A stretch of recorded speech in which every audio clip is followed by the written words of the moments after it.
So 3 is, thanks, Gwen. That's great. So 3 is sort of, this is the conundrum that we were faced with in 3. The document that was produced by the subcommittee, I'll just call Brian, Veronica, Janice, and Kate the subcommittee. The document that was produced by them actually had 2 meetings per year, essentially 2 AGMs.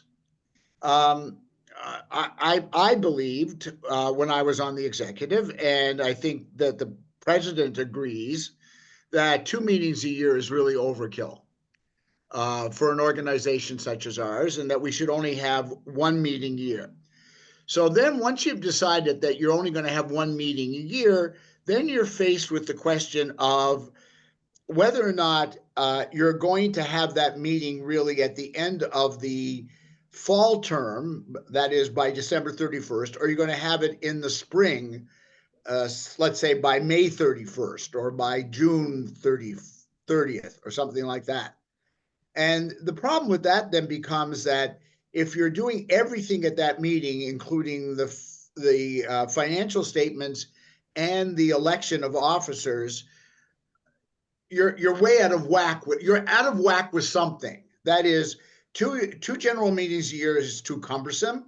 If it's in the spring, it creates a problem with regard to the elections, because you don't want to elect in the fall. You want to elect in, at least so far we do. We want to elect in December to start in January.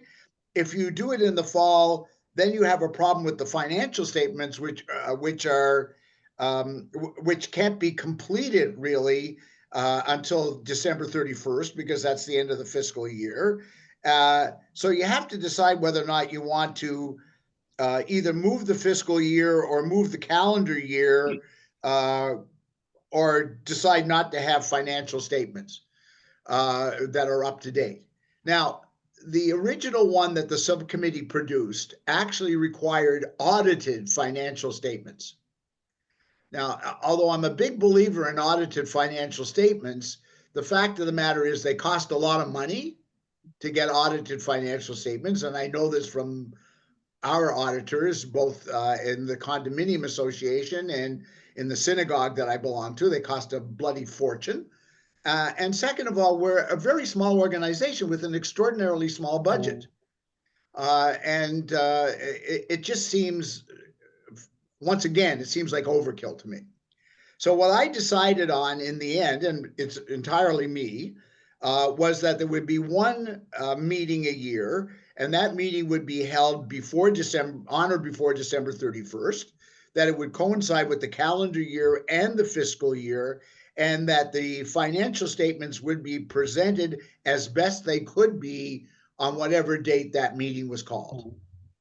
Therefore, sort of in a sense, if it was held December 2nd, just to pick a date, as an example, the financial statements would be projected out to the end of December. Frankly, between December 2nd and December 31st, not much is going on anyway. Financially, I think Norm can vouch for that. And so it just seemed to me that this was the best idea. So when you're reading 3, which talks about calendar and meetings, that was the background to this. All right, 1 meeting a year before December 31st, therefore makes it coincidental with the fiscal year and with the election of officers both, even though you cannot get fully complete financial statements at that point in time. I would agree completely. Comments on 3. What? I would agree completely, Bruce. Yeah. We don't need the interim financial report. Some stuff was in, some stuff wasn't. Here, just about everything is in by that time. And so it's much easier to work with in terms of projections and so on, in terms of actual finances. That works out much better. Gwen, do we need a motion to approve of these, each one, or how are we going to just decide? Are we just going to move on? And well, I think I mean, my conception of it, and obviously I'm in the hands of the executive. This is but my conception of this is that we were going to go through all this, We were going to make the changes that we thought were necessary. And then approve the whole Approve it document at the later. end? Or Yeah. Pardon me? Yes. when think that's- would we approve the whole document at the end when we've been through everything, or? I think when I send it back to you, Yeah, we have to, we'll have, after revision, Okay, I think when I send okay, it back I to you, got it. okay. Sorry, I was talking over you, Jake. I didn't mean to do that. Oh, Okay, so that's 3. If there are any comments on 3, this was a matter of major contention the last time the executive looked at this after the subcommittee's report. And it was prompted by the fact that we really did not want to have 2 AGMs a year. Just to comment, the second line on 3.3, it just is, you missed a word that would be held in the fall. Okay, no later than 31st of December. Okay, sure. Okay. Yeah. I think that's all. It's just to help clarify. See, that's what you meant. Yeah, yeah. If I can remember back to what I meant, yes, yeah, that's Because there was a spring before, you had to change it. Yeah, but right. then just Right. I by the way, I missed some other changes that I should have made also, but so we'll get there though. okay. All right, so that's 3. 4, I don't have any. sorry, Bruce. I had a comment on 2 that I'm a little bit worried about. It may be a minor thing. The notice being delivered by mail 30 days prior to a date. The current document talks about sent. I don't see how we can guarantee when the postal mail is delivered. Delivered scares me with 30 days. Okay. So So something you're other than my suggestion was that the amendment be sent by mail or email. Okay. Just to make it clear that that's our obligation, and we're not expecting that, we're going to guarantee delivery by a certain point. It scares me when notice says things like that. Just maybe to add something, the last time we were doing mail before because we had a few people. Well, our numbers by mail got down to less than 10. So we, in the last vote that we did in December, we no longer sent anything by mail. So maybe we should just eliminate by mail, and then we get rid of that issue that you have. And maybe it should just be by in person or online, because we did not. Now most people now have email addresses. Before we were doing it because they didn't have email addresses. Okay, so your point by mail, maybe we should delete it, period. Get rid of that comment and just go by in person or online. Okay, Even if we don't use delivery by mail very much, it's possible that could come up. And I think it's just retained as a possibility for something important like amendment. So okay. it doesn't hurt to keep that possibility there for amendment. Okay, just Yep. So our choices seem to be here. Do we change the word delivered to sent? yes. Yes. Do we exclude the word by mail? I think Maureen's position is we change delivered to sent and we keep in the mail option in case it becomes necessary. For this, I would leave the mail in myself. Because it's Yeah, just for the likewise. Constitution. right, okay. All right, so we're going to do that. All right. So if you want to look at 4, 4 is sort of ephemeral. I guess these are the purposes that the subcommittee came up with. In some senses, I reordered them based upon my experience on the executive as to what we actually spend most of our time on. But other than that, they're basically the same as what the subcommittee came up with. And as I said, there may be some slight editorial changes that need to be made in this.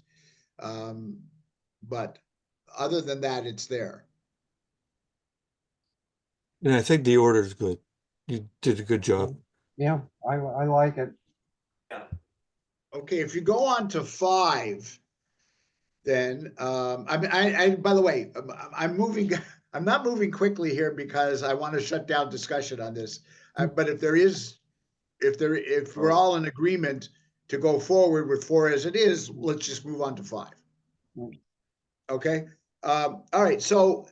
Um, so 5 is membership, and this was the other sort of, if people recall, those people who are sort of recidivists on the executive. If you recall, this was a point of some contention, not contention, actually, sort of, we just didn't know how to go with these membership categories. So this is the best I could come up with. Now, I actually don't understand 5.01B, but I assume that somebody's in that category. Yeah. Is that correct? Because I assume that Janice and Brian and Kate and Veronica knew that there were some members who had contributed to the teacher's pension plan. It goes back. Yes. I think it goes back to when. Yeah. Yeah, it goes back to when the education, the college, it used to be an education college, which was not part of the university. When it became a faculty at the university, there are a number of faculty who were all members of the predominant number of faculty were all teachers, and they were all members of the teachers union. And then I think the continuation of the hiring practices in there, that you had people who had contributed much to the teachers and not into the into our pension. But I mean, I would have thought by now that group's been, well, the passage of time, I don't think that'd be, you're not employing people who have spent more time in the teachers college or the teachers union as such before they become professors. But anyway, it's probably, there may be still some that are grandparented in that. That's what my understanding was. I was going to be much less delicate. I was going to ask if any of them are still alive. I mean, I think they could be, yeah. Yeah, they could be. I mean, it's possible. Yeah, we could have some Wura members or older Wura members. Yeah, people like Michael Wonder and that would still be in that group, I think. All right, so let's keep it in. All right, so the major thing we had was with associate membership, and frankly, and once again, when I say these things, this is just my judgment on this. I thought the subcommittee's formulation of this was really very, very confusing and way more than what was necessary. So I simply said that associate membership may be extended to the spouses of members of WURA and surviving spouses of individuals who would have been eligible for regular membership in WURA. Now, as I understand it, Jake doesn't like the word extended here. No, it is the fact that they would have been eligible, which implies they would not necessarily have to have joined WURA. Only eligible to join. It just seemed confusing to me. If we just what if they had died before what if they had died before they retired? Or maybe they wouldn't qualify anyway, period. Okay. Now okay. Okay. Yeah. That's yeah. If that's what it means, that's fine. Okay. Yeah. That covers that. Yeah, that covers that group. Yeah. Okay, you're gonna have to excuse me for 1 second. Okay. Yeah, that covers that group. So. We still have a handful of people who are that bits in that category. As we're going through this, well, Bruce gets back. If people could keep in mind the idea of eliminating any sections that you don't think we need, because I think this is an extremely long document for our 155 members and our $7,000 budget. It's very complex and complicated, but it's just neat. All right.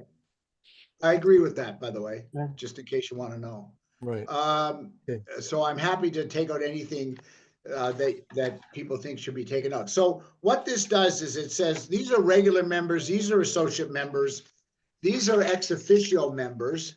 And this is a point that I wanted to sort of canvass with you. And that is,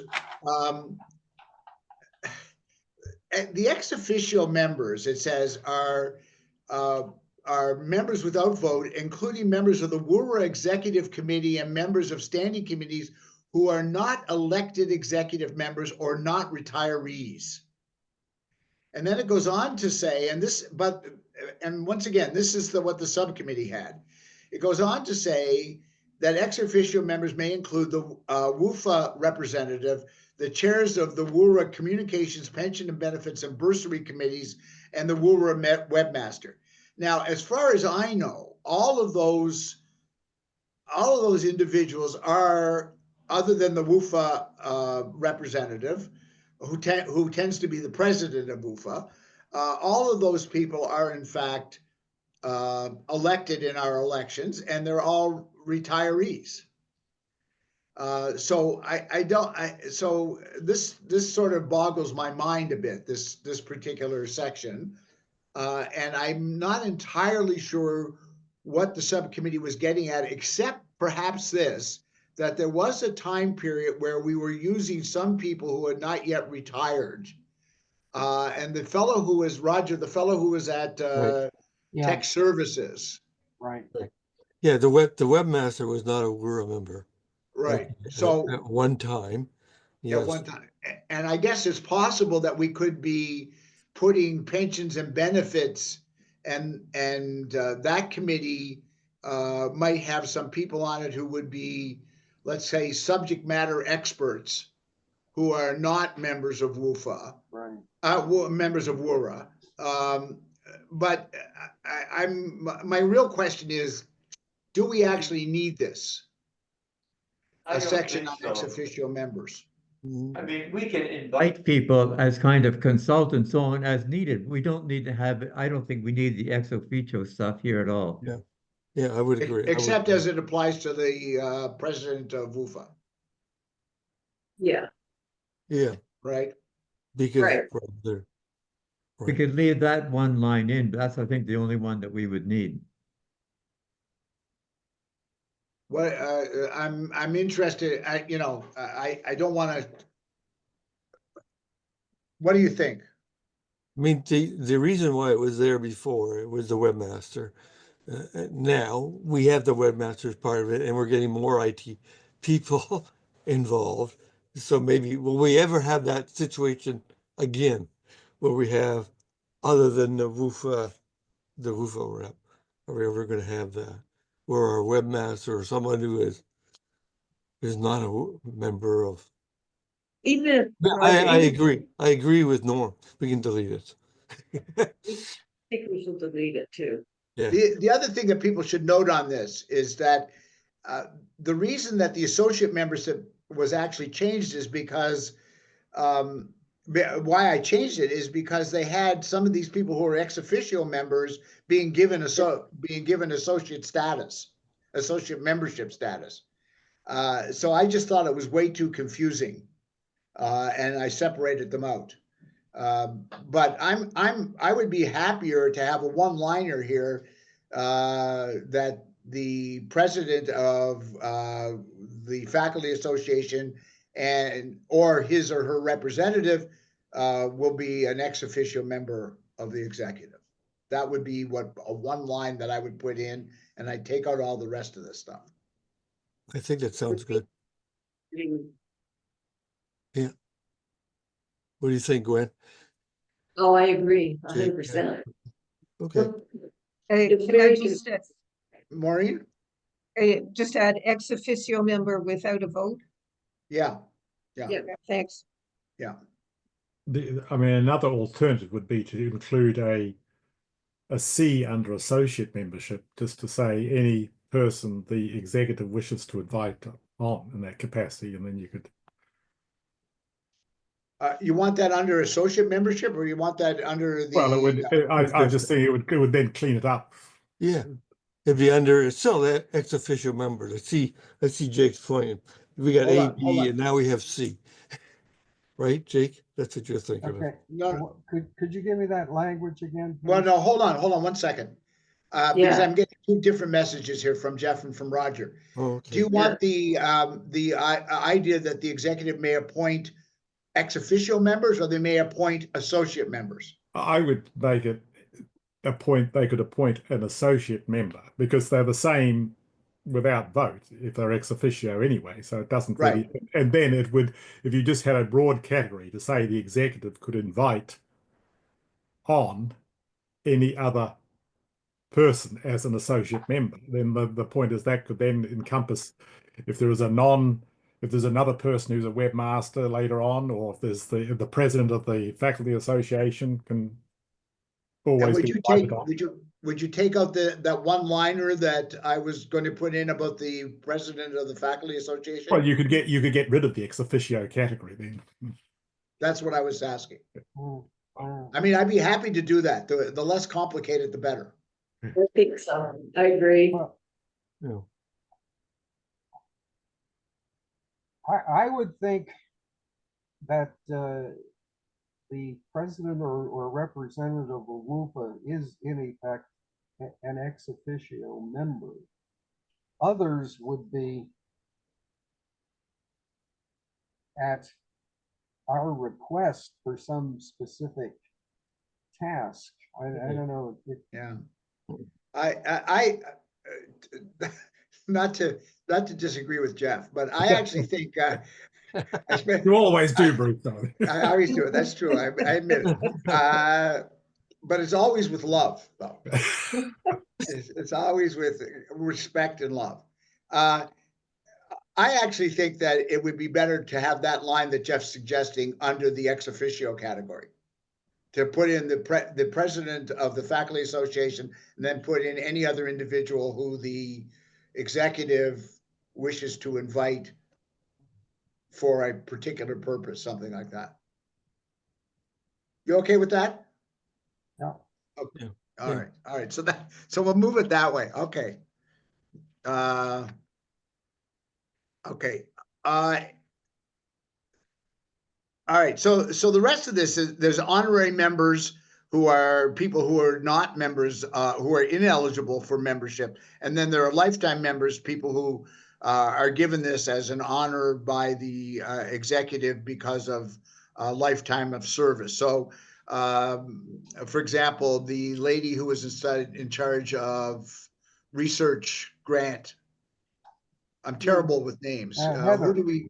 What? Heather Pratt. Heather. Yeah, Heather Pratt. I think did we make her an honorary member, or we just gave her a WUFA.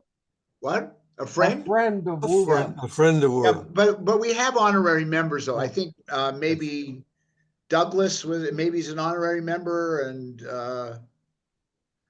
anyway, we have honorary members and we have lifetime members. Data was a lifetime member, I think. Yes. So those categories I think are fairly straightforward, and the rest of this is the rest of the 5 is pretty straightforward. I think Heather lost her job, didn't she, in the last round of cuts? She did. Gone. She did. Just to add for the lifetime membership, we also I added and not paying dues. That's also what we gave to someone who's sorry, where are you? On number 5.4, lifetime membership. I just added and not paying dues. Not paying dues. I mean, that was part of it. Okay. Does that need to be there? Well, you don't have to. I'm just saying that was Yeah. I think that's something that the treasurer would be able to handle. I mean, we don't have anybody now with that category, but we did have one. Yeah, but this doesn't speak to dues, so Okay. I mean, I'm not, Fine. The dues issue is a separate question, I think. Okay, so for me, that's 5. If you move on to 6, in 6.01, based upon the changes I made in the associate membership category, we don't need the phrase that begins "who are included under 502A and B," because there once was a 502C and D, but I Right. took them out. So we don't need that phrase anymore. So we'll just take that out. And that first sentence will stop at "annual dues shall be payable by regular members and associate members, period."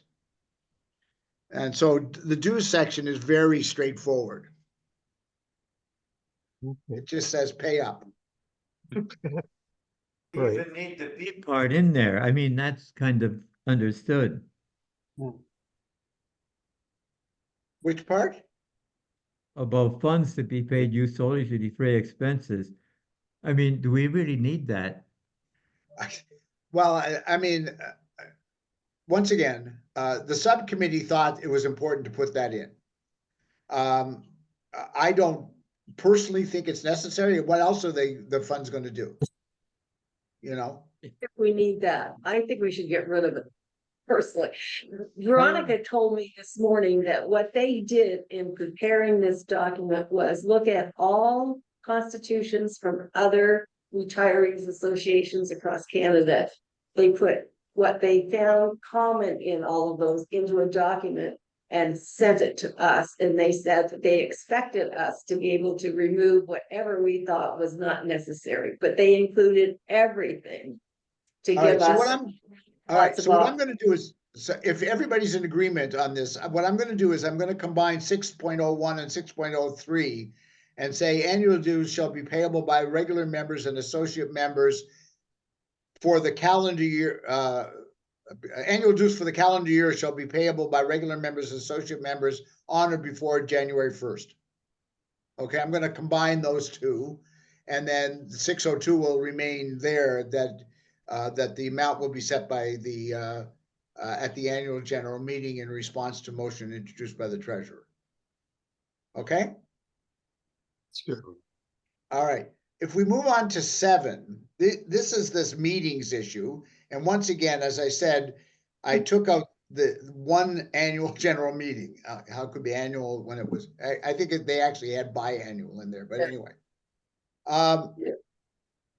Now, as I said before, the subcommittee wanted audited financial statements, and I took that out. The report of the nominating committee, I'm not entirely sure why that's highlighted there, because that's obviously what has to be at the meeting, because that's what people vote on. The one thing that's not in there, and I couldn't remember whether or not the executive approves this or the annual general meeting approves this, but it's the minutes of the previous annual general meeting. Right. So I propose, the one thing I was going to do is the AGM agenda shall include the following. And then the first item would be the minutes of the previous year's annual general meeting.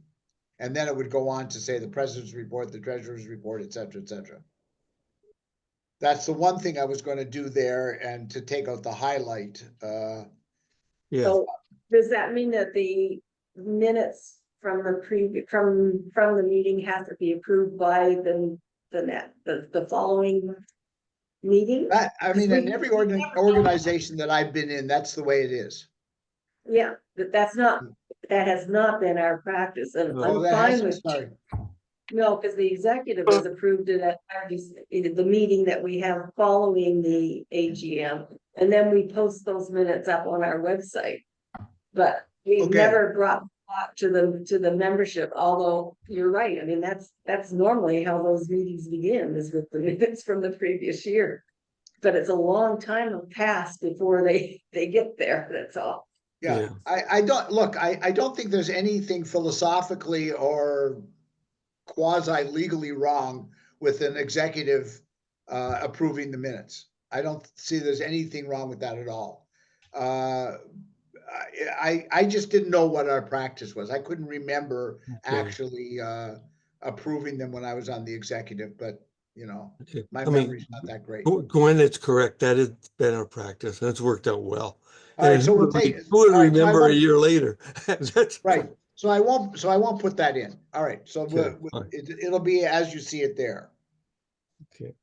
Then there's the provision for special meetings. Now, I think a number of people, when they sent me emails back, identified that there's a real problem with what the subcommittee had set up here in terms of deadlines. Yeah.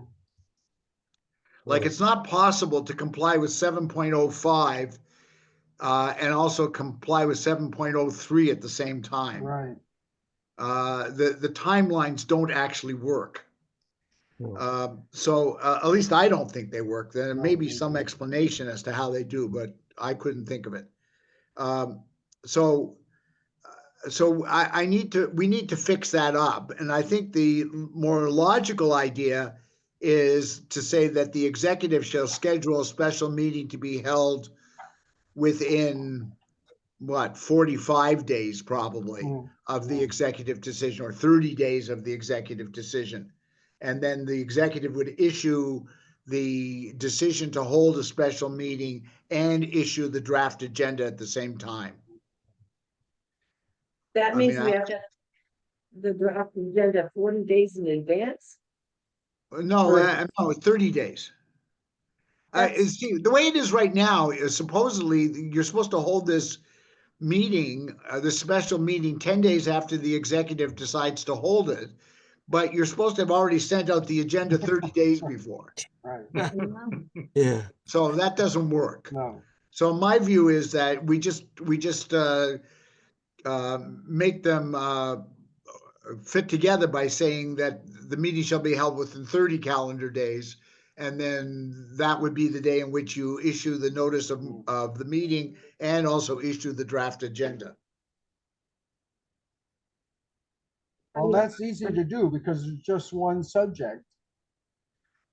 In For a theory, special yeah. meeting, Yeah. in theory. Yeah. So I think it's best, well, I mean, my view would be, and I'm open to other suggestions, but my view would be to change the line where it says the executive shall schedule a special meeting to be held within 30 calendar days of the executive decision. Yeah. I think that makes sense. I mean, I mean, even then there'll be some kind of a bit of a rush, right? Definitely. You know, so you'll have to issue the notice, or one would have to issue the notice and the draft agenda at the same time.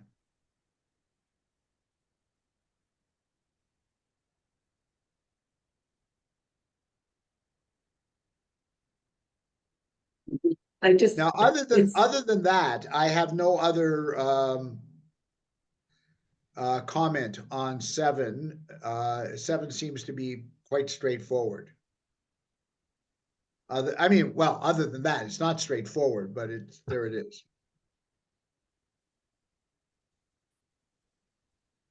Comments on 7?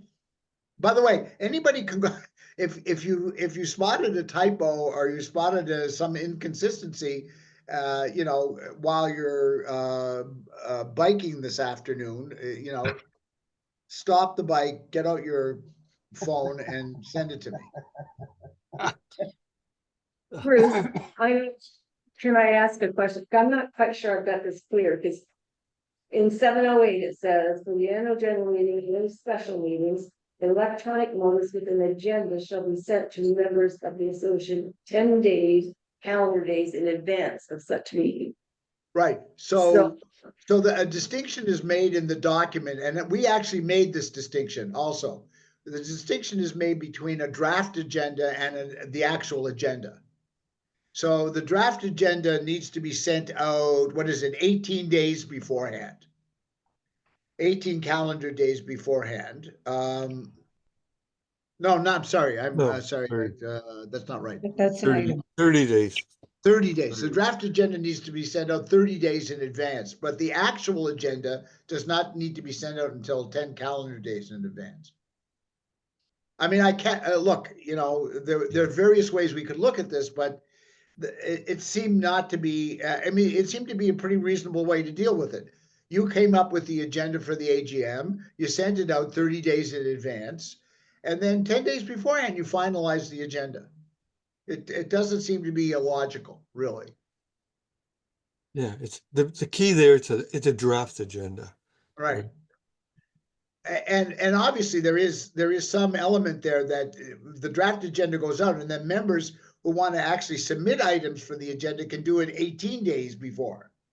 Right. Right. So it's Yeah. like they get your draft agenda, they say, oh my God, she hasn't dealt with X. I'm going to send her a note that she should put that on the agenda, and then that goes out on the final agenda. So it's, you know, it's a bit cumbersome, but it's not terrible. And it makes some sense, actually. If you look at 8, which is on the executive committee, you'll note that the webmaster gets it bolded and italics. And this is because my good friend Richard DeMolla was supposed to come up with some sort of other term other than webmaster, Right. which sounds a bit sinister, frankly. He was going to come up with a different name for it, but he's too busy organizing Stratford Instead. come up with Right. this. No, webmasters. Webmasters. Web administrator. Web administrator, maybe. Oh, okay. Yeah. Web administrator.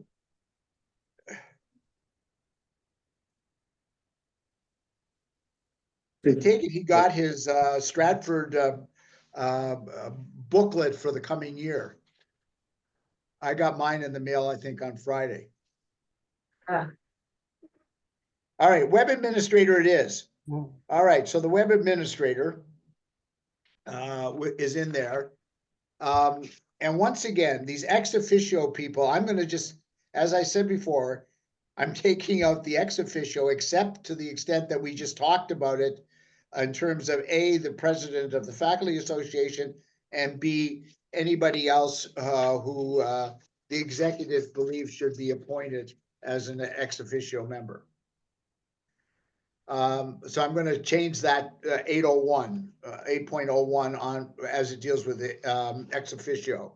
And then in 802, so this is a point you have to think about. In the original document done by the subcommittee, they went for 2-year terms. Now there are many executives and boards that go for 3-year terms so that they can stagger them over the appointments over 3 years. I'm not sure that we could get anybody to agree to a 3-year term, but so you have to decide whether or not you want to go with a 2-year terms for executive and committee members, or you want to maintain our current practice, which is that people hold office annually. I think the annual is Good, because there's no set term that you, after 3 years, you're done or whatever. I think this captures that one of the difficulties in earlier drafts was they had specified terms and you had to make exceptions and so on. This way, you can vote for the same people, like you, Yeah. Roger, and you, Gwen, we've needed to extend your terms. And this way, it allows us to do that without any riders or anything else. We just kind of do it as needed. So that takes away the whole idea of limited terms or anything like that. And Yeah, try to keep it simple as well, right? Right. Right. Yeah. I sort of saw it, not so much the way Norm was seeing it, but somewhat the way Roger was, that this just keeps it simple. And if people are going to be, reelected, they're going to be reelected. And our history is that everybody gets reelected. I mean, the fact of the matter is it's a safer seat than Toronto St. Paul's is. Right. Yeah, I think we've only Much ever safer. had 2 no votes. Right. So I mean, I'm much happier. Well, it's not me that needs to be happy, but I prefer. I think that the 1-year terms are just simple and they're easy. People don't have to commit too long, And, I never felt it was debilitating, not when I was on the executive, not to have a 2-year term. Can we just go back to the ex officio part? Yeah, sure.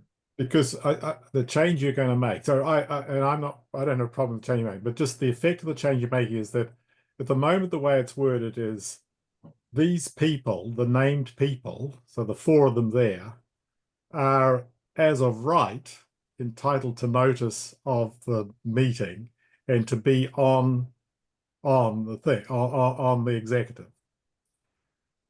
And they're And not. your suggestion was to take that out and just put ex officio as to be invited by the executive. And I'm fine with that. I just want people to understand the implications, that it's taking away the right of these people to get notice and be at the executive.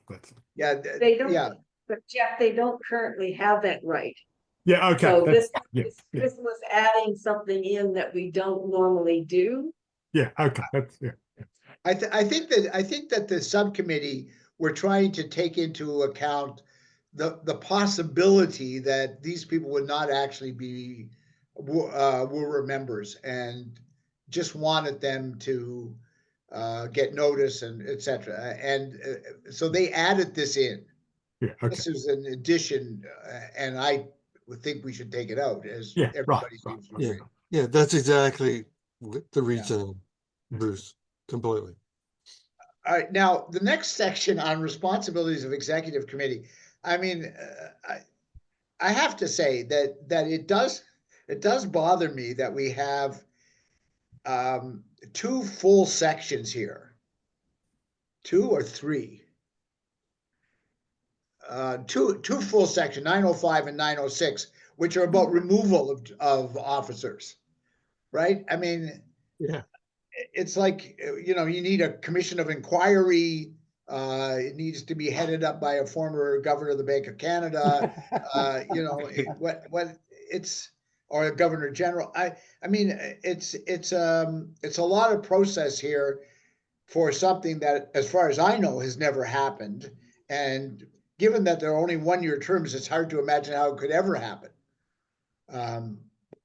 But having said that, I think you probably have to have a method for removal.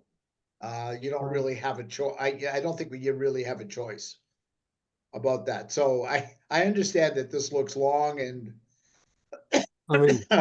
I mean, just comment. The committee was really looking at it, and they're comparing it to the RUFA Constitution. I think that's where a lot of their ideas came from. And for our organization, I would agree. It's a 1-year thing, and that would have to do with 2 years as well, right? Yeah. Anyway, I left in 905 and 906 with some changes, but it just makes it look longer and more cumbersome. I don't think we need it. Well, I mean, that's a decision. If you don't think you need a method of, I mean, there's almost no society that has a constitution or a set of bylaws that does not have a method of removal in it. Yeah. Whether it's because you missed 3 meetings in a row, or you've been delinquent in not answering correspondence from the president, or whatever it is, it has some sort of method for removal in it. And Yeah, I agree with Bruce. Leave it in. Probably never going to be used. Let's hope it's never removed. Yeah. Right. Yeah.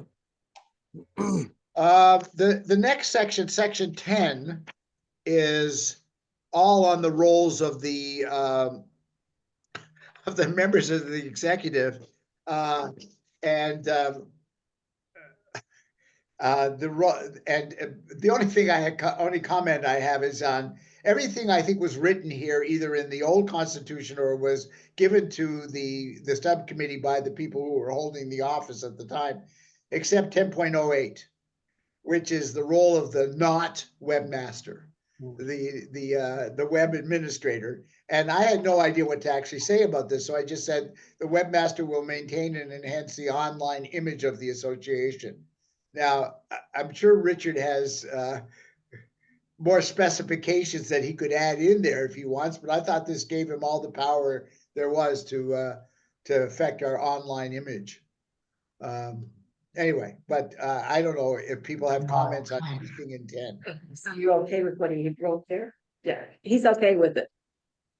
Oh, good. The, As is. the bottom of 10.02, but what's been added there, which is the vice president is the chair of the membership committee, which is good. Yeah. We want to do that. We're not doing that today, but that's good if we Oh, want to do Well, that. that, I think that's largely because I was delinquent in not fulfilling that role. In fairness, I think it was like it No, not really. it You fell were, into disuse during my term as vice president. no, not really. You were chair of the communications committee. Yeah, well, this was, I think, the original idea, though, was That that was your original idea, right?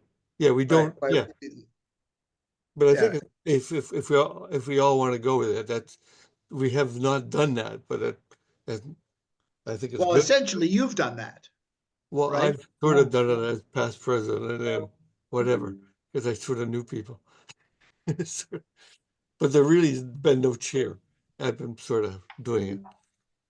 But yeah, but Well, I mean, obviously, it was the last line in the description. You want me to take it out? I can take it out. I think it's a good idea. It's a good idea because the past president has to do the nominating committee and keep on top of all of that stuff, and that's plenty. Yes, As definitely, past. definitely. So Knowing that I'm going into that role next, it just I think, like yeah, it to be. it'd be nice to have some help. Yes. Yeah, Okay, so there's, well, I did help, but not like that. But anyway, Well, those are crucial roles, and it's good to have them identified.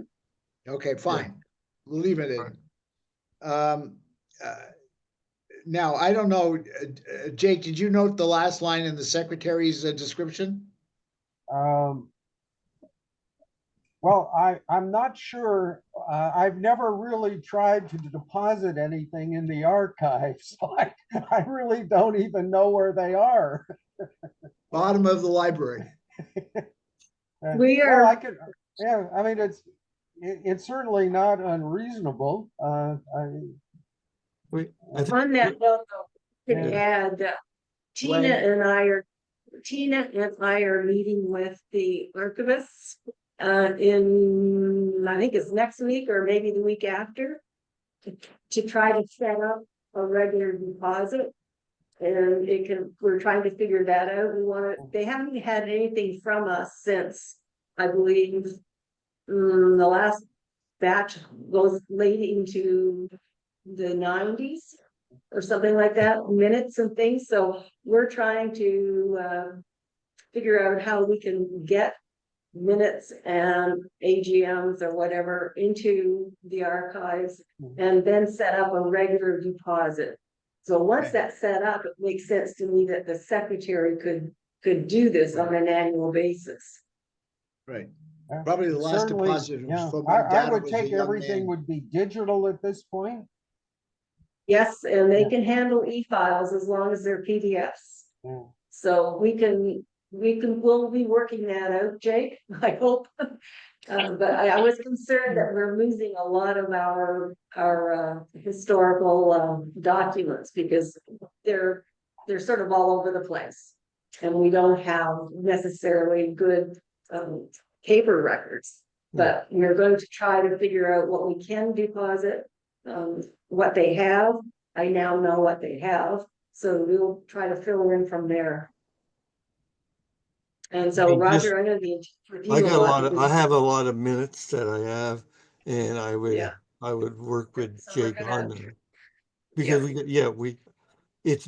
it's bad that I've got them all, from what I've had when I was president for 4 years and whatever. And But then I've got 2.5 years worth as well, Yeah. so now we need to figure this out so that we're depositing regularly, Right, but this would work.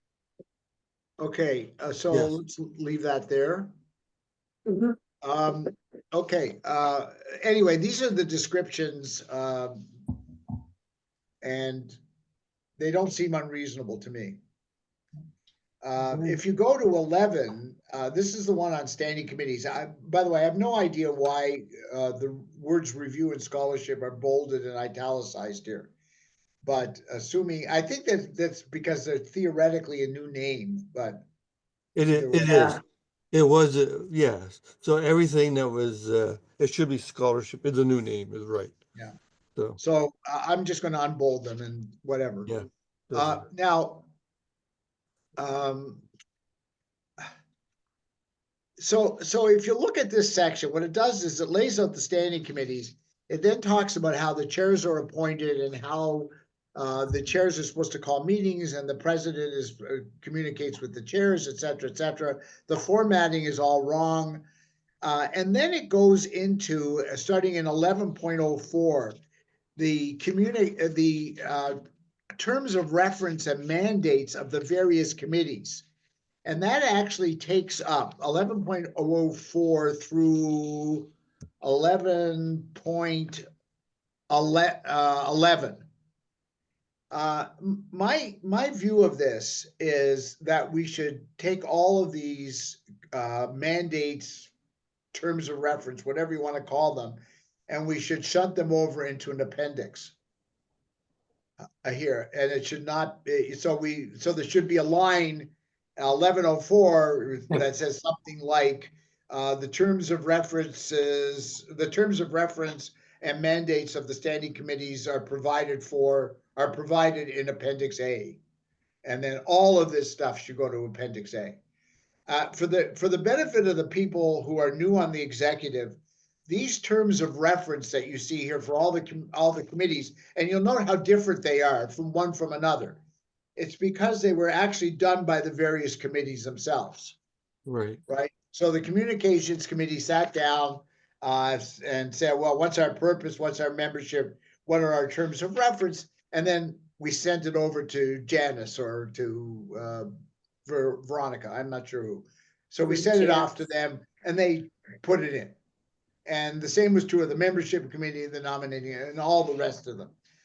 So these are actually self-generated from the committees. And so my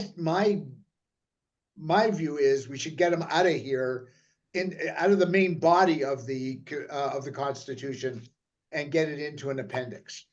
I agree. Yeah. And will so move. They're just not Yeah. necessary here. Yeah, right. Useful information, but not necessary to be a part of the Constitution. And they're too useful disparate. appendix. They're not consistent. They're too disparate. But and there's nothing basically that we can do about that except exclude them all, I guess. So if people are in agreement with that, I'll do that. That's my suggestion about it. I have a question though. Sure. Are they still part of the Constitution then? Well, they would be because they'd be referenced inside it. Yeah. Yeah. So we're not trying to simplify or harmonize or anything along that line. Well, We should just leave it as is. I thought about that and I thought, now that's a daunting task. Yeah. Okay. So we're But- not doing that then. That's fine. That It was is still part of the Constitution. I mean, though. I'm being honest here. I just thought that it was too difficult to do, and I'm not a member of these, or I was never a member, even though theoretically I was, of these other committees. So I had no idea what they actually do. So I don't want to fiddle around with them, particularly things like pensions and benefits in those committees. I really didn't want to fool around with, but. If you think, you know what, I can go through it if you think it's useful. I can go through it and see if I can do some harmonization, at least in terms of format, you know. But I don't even know how I would do that. Richard and I and the other members of the communications committee did the communications one. Which I thought was pretty good, actually. Then it turned out to be longer than the other ones, but. So I would agree. to put them in an appendix and just add a sentence here, the terms of reference were developed by the committees themselves. Yeah, Yeah. yeah. And that just, And the other thing, they may change. Different committees Yeah. may in effect figure out different ways of doing it. It Problem really then is that the problem then is if they actually change, then those committees have to come back to the general membership to change them because they're part of the Constitution here, But I even if think, they're in the appendix. I think that's a mistake. Because these committees need to be able to react to what changes much more quickly and easily than taking 2/3 of the membership vote. So I almost think we should just remove these and have them under the committees on our website. And then the I guess executive. we could say something, well, the problem is that any reference to that in the Constitution sort of makes that part of the Constitution, So right? my So suggestion, that's a difficulty. Like, I don't want to say something like the terms of reference and mandates of the committee shall be as provided for on the website from time to time as developed or something like that, because then I'm sort of involving all of that stuff into the Constitution. So I don't want to do that. my suggestion would be we just name the association will have at least the following state. Keep 1102 and 1101. And well, right up until we start the 1104 through, just remove them. And we can put them on the website under each of our committees. Or a link to a document that have these in them. Rather than having it as part of the Constitution, because if we have to go back to the membership every time to change these terms of reference, I just think that's not doable. We never went to the membership to have them approved in the first place. No, that is true. No, they just came from the committee and not, Let me- oh, We sorry. approved them, but we did not the membership didn't approve these terms of reference. And I think it's a mistake to have them as a part of the Constitution where you have to do that to change it. Yeah. Yeah, I'll just point out that our current Constitution does have descriptions of the committees and their terms of reference. The standing committees, nominating, bursary fund, pension and benefits, social committee. So those things are part of the Constitution right now. And Right. particularly for things involving money, we might want to make sure that we've put in something in the Constitution. It shouldn't simply be left to the committees themselves. Well, the executive approves the terms of reference and we present the budget to the membership for approval. So, I mean, and So what, even though the current Constitution might have these listed with some terms of reference, we have changed each and every one of those terms of references during the course of my time as executive practically, because the committees have changed them as they've been working on whatever new issues or things that come up. The whole business of appointing the chair within each committee is different even. So I don't, and it's like it's a live document, if I could put it that way. And so trying to take each change back, we have never done it. So we're already contravening our own Constitution as it currently exists. So I just, putting this kind of stuff in there is not doable for people who are on the executive. I don't think to actually follow the Constitution. And I'd rather not have it in here if we have to do it that way. well, all right, so there's a couple of things we could do here. We could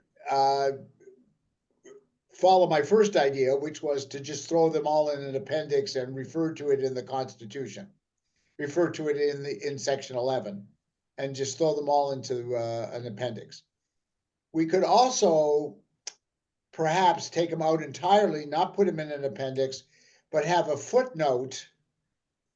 Although you don't generally find footnotes in constitutions, but have a footnote that says that if you want a description of the mandate of these committees, please see the website.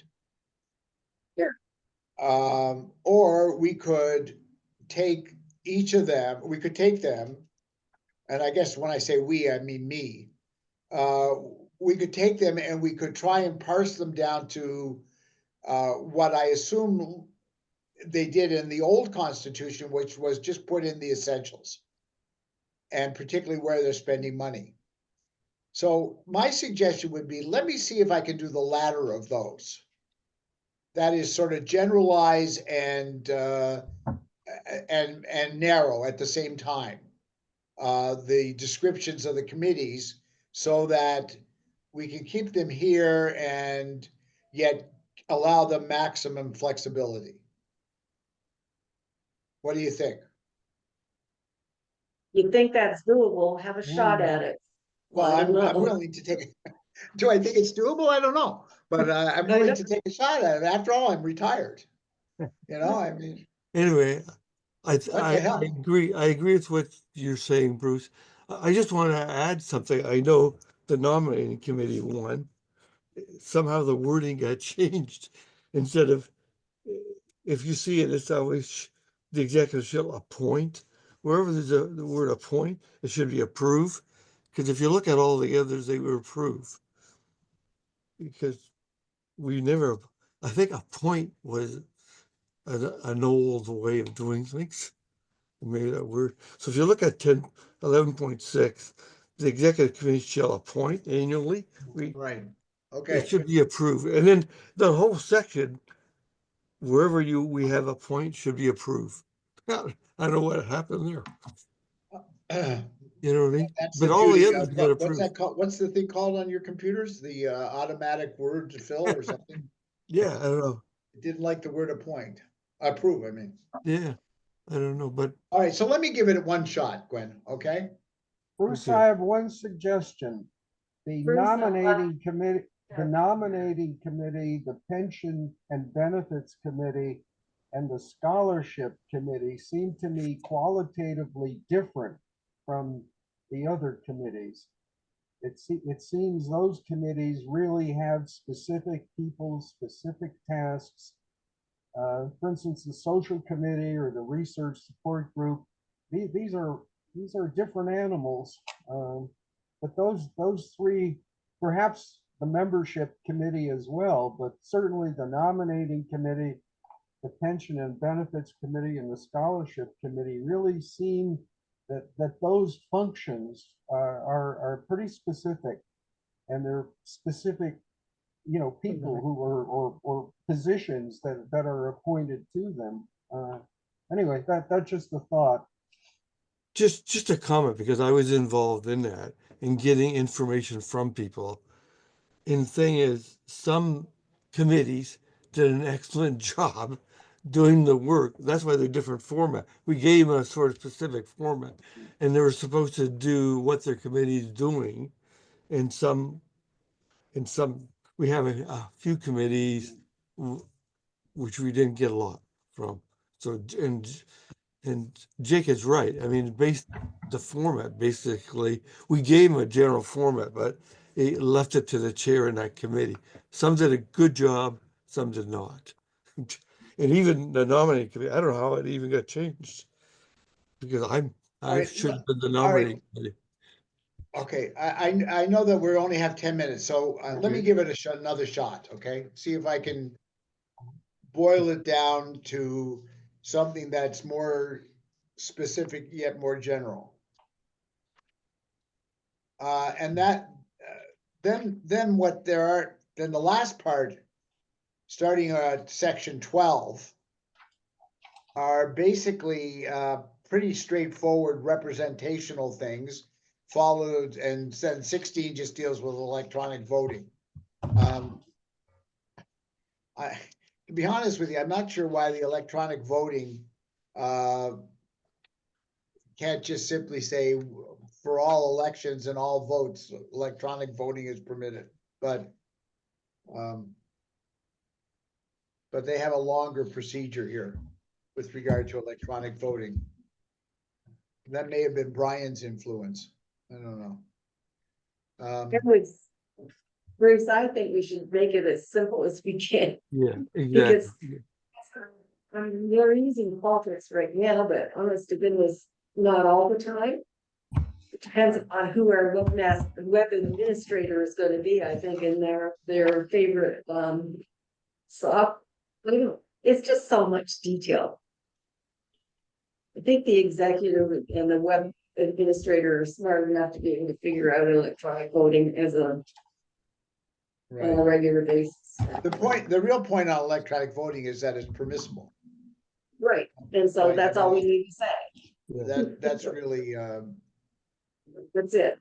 or not only is it permissible, it's the primary method of voting. Right? Yes. Yeah, it is. All right, so, I mean, if people have comments on 12 through 16, I'm happy to entertain them. I don't really have much to say about them. I just let noticed the the terms, subcommittee there's specified terms there. Is that from WUFA really, that the Yeah. specified terms come, or like otherwise we've had these sort of 1-year term that's renewable, but here there's specific terms and term limits. Is Yeah, that I think that is came that from kind of from set in from the stone, or committee. is that Yeah, I think it came from the committee, Norm. They were looking at 2-year term, so it should be back. okay? Okay. and the one for the Board of Governors, Norm, I assume that's the normal term of the Board of Governors, it's 3 years. Yeah, That's That's right. I thought that was That's the case, correct. but I just wanted to clarify. The other thing is for 13 and 14, like 13B and C, typically like 13B, where it normally has 1 member. And I thought to be in C, where it normally has 2 members. So it's good to have that in there. And also for the Board of Governors, it's 1 member, the 14. So So give me that again. A and B are how many members? no, Which B one? is 13B is Yeah, 1 member. okay, 13C is 2 members. okay. it is. We Pardon? don't have two members on that. Well, On supposed me, to be, supposed to be. we just have Maureen. It's Yeah, supposed to well, be. and actually, I'm not listed on the WUFA website anyway. And I think there are 2 names there on the WUFA website, but neither of them is mine, so I'm not Was sure there? what happens. I don't know that that committee actually meets, but Not yet. it might become important. One never knows. Yeah, So right. We're keep it supposed to there. have 2 members on it, though. You're right. And Yeah. if your name's Okay. not there, I don't know why, but maybe it's from, Yeah. but normally has 2, and then on the board, it's just 1 for 14. Yeah. Okay, so I'm mindful of the time here for both everybody here and for me also. So are people happy with the idea that I take this away and work out it one more draft? That's all I'm interested in doing, and we'll come back in a month to 6 weeks and like mid-March or something like that. And uh, I'll present the stuff that I've changed. And we can go from there. Sounds When like I a go back- plan. Yeah, Yeah, I that's appreciate good. that, Bruce. Yeah, But 1301A, the membership of the Joint Consultative Committee, I think we need to talk about that a little bit. Right now, it consists of 3 people, not all of which are basically the president, the vice president, and Yeah, a I director. missed saying that. You're right, Grant. It should only be 3 people from Mura, the president, the vice president, and 1 director and 1 alternate. So the past president is not there. That's not correct. That was put in by the committee before. And then three Wait, senior members. Roger, right, after Yes. you said one director, what was the other thing you said? And one alternate. One alternate? One alternate from over. So we had president, vice president, one director, and one alternate. So we could have Okay. 3 members. And then 3 senior members. And I think it's was the president, the provost, and now it's the vice president of EDI, or what's that the new position? Vice president. I don't think we should name them. I think we should just say, and 3 senior administrators. Yeah, Yeah, Because the the way last things, I the way agree. things change there, we don't want to put them in the Constitution. Not You're only right, that- you're right, you're right. 3 senior administrators, right.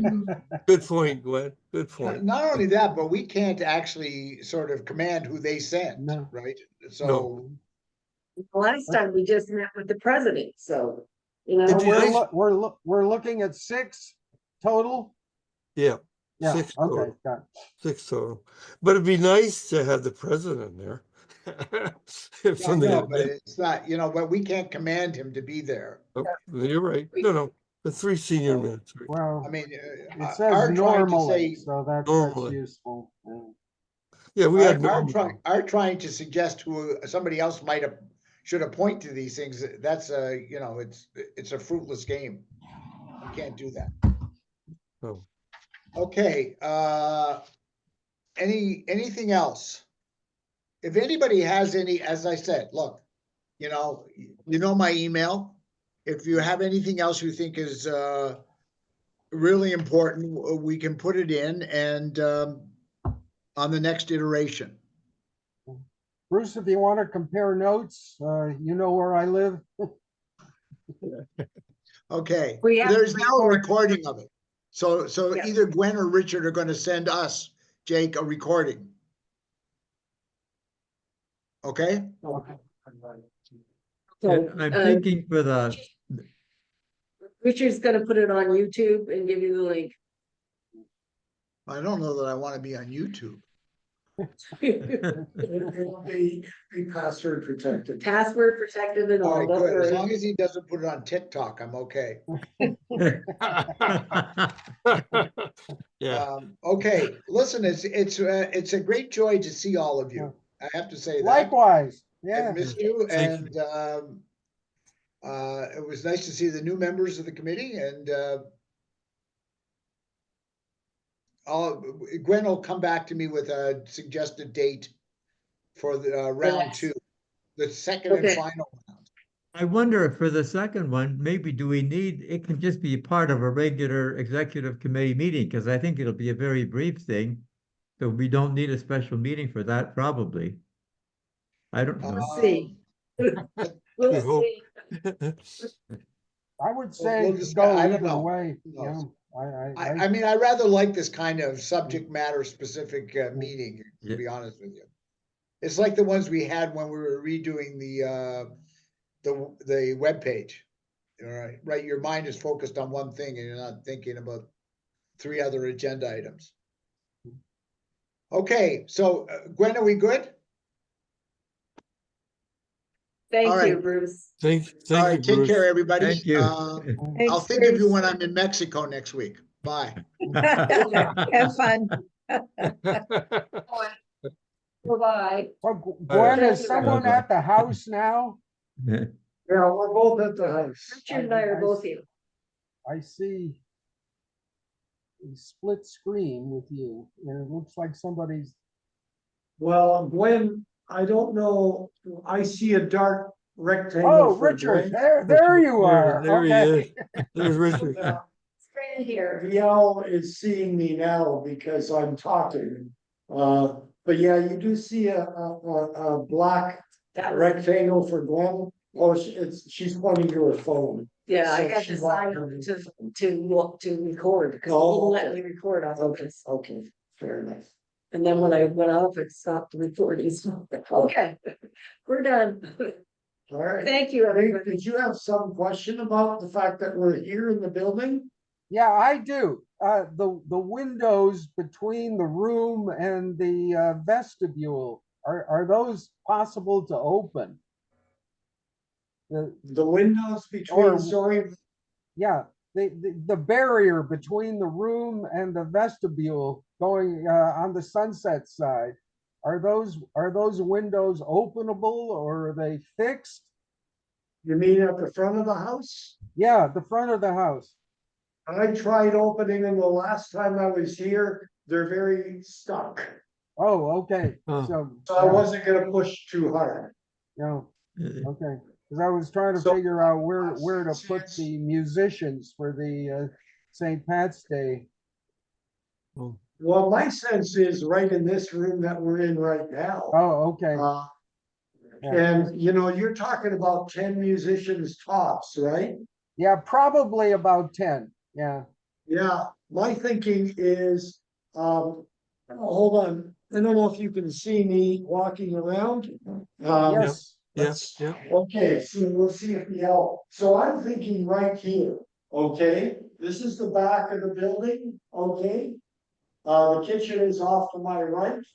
Okay, so I'm thinking the musicians here. Think of me as being one person. So multiply me by 9 or 10, and you've got the number of people standing here. Okay? Are they gonna be standing or sitting, Jake? They would be sitting most Alright, of the well- time. All right, well, you can see how much space I take up sitting, okay? All Yeah. right, now I'm gonna zoom across. All right, so do you still see me? Yeah, keep talking. All right, I gotta talk for the owl to focus on me, but so you can see here. I think we can easily have 10 people in here, they may be 2 abreast. And we'll take out one of these tables. So I'm gonna take out tables. Now, everybody else who is watching the festivities would be over here. And you gotta be thinking 15 to 20 people back in here. Can you still see me walking around? Oh, we should be getting the actual number that Yeah. we're allowed in the house shortly, because I think somebody's working on that. Right, Ann was mentioning. Yeah. She was gonna have them. So I'm right in that back meeting room now, not in the front vestibule, if that's what you wanna call it. Okay, now I'm in the front vestibule and I could still see Musician. the musicians playing here. So I'm thinking that, I mean, they're gonna be sitting tight, but I'm sure we could have at least 15 to 20 spectators in here. What I intend to do is invite Lynn Reed to come over the day that Mary Lou and I are doing the children's book Sure. workshop, for her to take a look at the room to figure out That's on the 20th, right? where to put her people. Yeah, that's on the 20th of February? Yeah, 20th of February. Yeah, well, we'll be set up here. I My, think it's a good idea for both you and she to take a look at this Yeah. space. yeah, because she's been Okay. asking some questions that I don't have the answers to, so. No, but I think that we can better visualize it, and as Glenn is saying, we'll know hopefully by the 20th. That how many people we can put into the building for the fire rights. Yeah. Well, my guess is fewer than appeared for Tina's book. To be truthful with Yeah. you, I don't see a great demand for this I one. don't see dozens of people showing up. If there are 10 people, I'd be surprised. I mean, if we get 7 or 8, I would be surprised. That's my feeling too. Yeah, I don't know. I mean, that But I think we'll have the space, and you Yeah. still want to put this on, you want to be streaming this, correct? well, that's one of the other things we've got to work with. How many senior facilities or groups do we want to try to contact? Not for the children's book workshop, but for the St. Pat's